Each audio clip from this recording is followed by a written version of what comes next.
Всем привет, с вами Оля, вы у меня на кухне, и в этом видео будем делать заготовки сразу на несколько дней. Буквально за пару часов я только что приготовила 5 блюд, которых мне хватит на 3 дня, чтобы ничего не готовить. У меня тут сейчас передо мной 6 судочков, в них мои обеды и ужины на следующие 3 дня. При этом я сделала в этот раз так, что все блюда разные, для тех, кто любит разнообразие. Перед тем, как мы начнем, напоминаю подписаться на мой канал, если вы до сих пор еще этого не сделали. Также не забудьте нажать на колокольчик, чтобы не пропустить выпуски новых видео. В первую очередь я сделаю фарш. В этот раз я буду делать его из рыбы. Здесь у меня филе хека 500 грамм. Вы можете взять абсолютно любую рыбу на ваш вкус. Далее возьмем несколько луковиц. У меня 4 штучки маленького размера. Можно взять 2 обычные. В общей сложности должно получиться около 200 грамм лука. Его нарезаем полукольцами. Лук я отправляю на разогретую сухую сковородку и готовлю под закрытой крышкой пару минут до мягкости. Масло не добавляю, так как он и так не прилипает. После того, как я крышку снимаю, готовлю еще буквально 1 минуту, чтобы он совсем чуть-чуть подрумянился, после чего пропускаю его к фаршу через мясорубку. Так получается вкуснее, чем добавить сырой лук. Добавляю немного соли, перца и специй для рыбы. Если берете специи, выбирайте те, чтобы в составе не было соли, сахара и усилителей вкуса. Далее фарш нужно хорошенько перемешать и даже немножко отбить, чтобы наши котлетки не разваливались. Формируем теперь котлетки. Одна штука это примерно 70 грамм фарша у меня. Получилось всего 9 штук. Запекать их я буду в духовке. Перед этим посыплю специями. Я использую куркуму, можно также использовать паприку. Так будет и красивее, и вкуснее. Ставлю в разогретую до 180 градусов духовку, выпекаться их на 30 минут. Тем временем приготовлю другое блюдо. Здесь у меня филе куриного бедра уже без косточки и без шкурки. Их немного нужно отбить молотком, но не сильно, не так, как на отбивные. Посыпаю солью и специями с обеих сторон.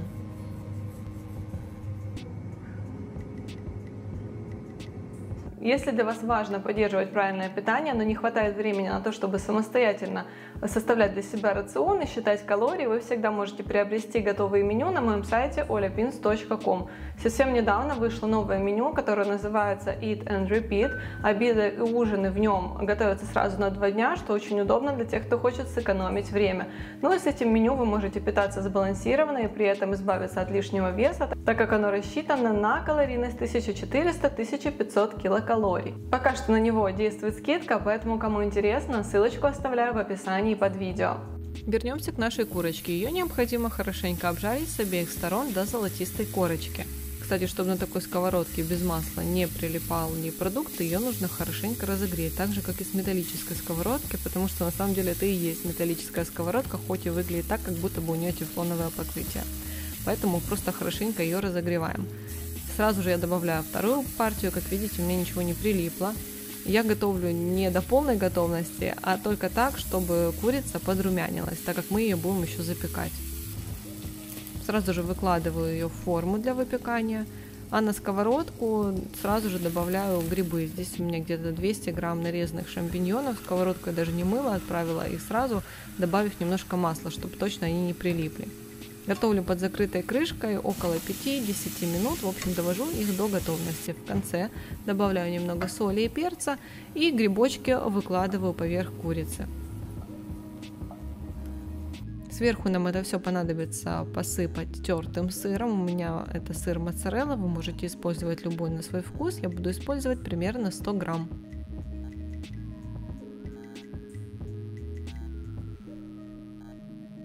Ну а теперь ставим в разогретую до 180 градусов духовку на 20 минут. К этому времени у меня уже как раз готовы котлетки. Как видите, они хорошо пропеклись, не потеряли свою форму, хоть мы и не добавляли муку, либо же панировочные сухари. Они очень вкусные, ароматные, а самое главное, они просто невероятно сочные. Поэтому обязательно попробуйте этот рецепт. Ну а готовую курицу тоже можно легко разделить на порционные кусочки. Ну а теперь давайте приготовим гарнир. Я беру 1 стакан красной чечевицы, также понадобится 1 луковица и морковь.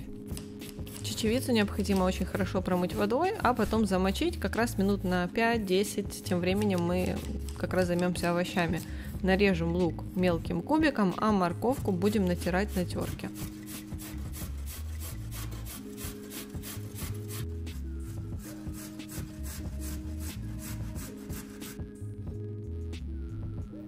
Хорошенько разогреваем сковородку, добавляем на нее масло ки, я беру 2 чайные ложки. И сначала буду обжаривать лук и морковь.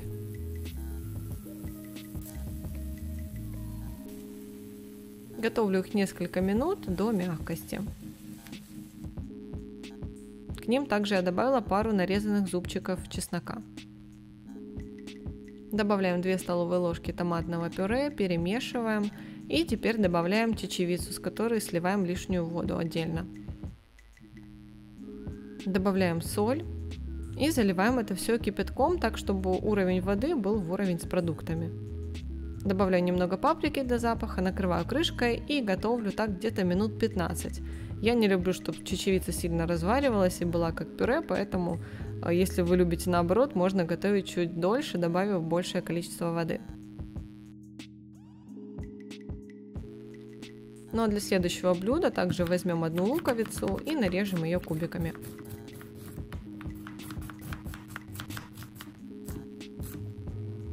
Также я возьму 1 зубчик чеснока и мелко его нарежу. Ну а тут, как в прошлый раз, разогреваем сковородку, добавляем немного масла ки, у меня 2 чайные ложки. И начинаем сначала обжаривать чеснок. И сразу же к нему потом добавляем лук, готовим их буквально минуту. После чего добавляем сюда 400 грамм замороженной стручковой фасоли. Перемешиваем хорошенько, накрываем крышкой, убавляем огонь и готовим так где-то минут 10. Тем временем возьмем 4 яйца, отправляем их в мисочку и перемешиваем венчиком до однородности. Добавляем немного соли и перца. Когда овощи уже будут готовы, добавляем к ним яйца, но перед этим смотрите, чтобы лишняя влага уже выпарилась. Ну а теперь просто готовим, помешивая еще несколько минут, как мы это делаем, когда готовим яичницу скрэмбл. Это блюдо может быть как и полноценным блюдом для ужина, ну тогда берите порцию побольше, но я его в данном случае буду использовать как гарнир, просто такой высокобелковый.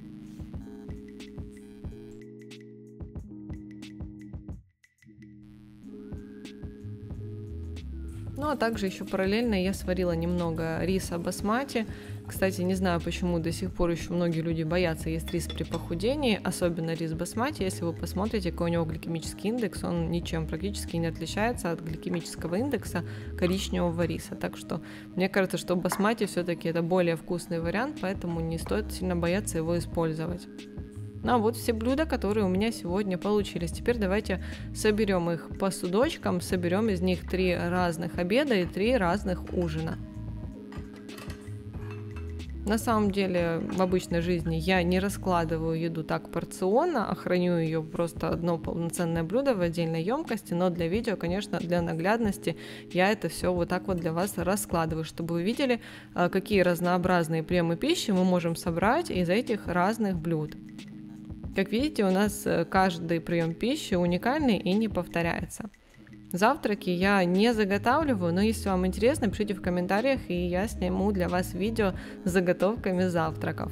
А вот такие у меня 3 обеда и 3 ужина получились. На сегодня это все. Надеюсь, что видео вам понравилось, было для вас интересным и полезным. Если это так, буду рада увидеть ваши лайки внизу под этим видео. Также подписывайтесь на мой канал, если вы до сих пор еще этого не сделали. Ну а с вами была Оля. Увидимся с вами в следующих роликах.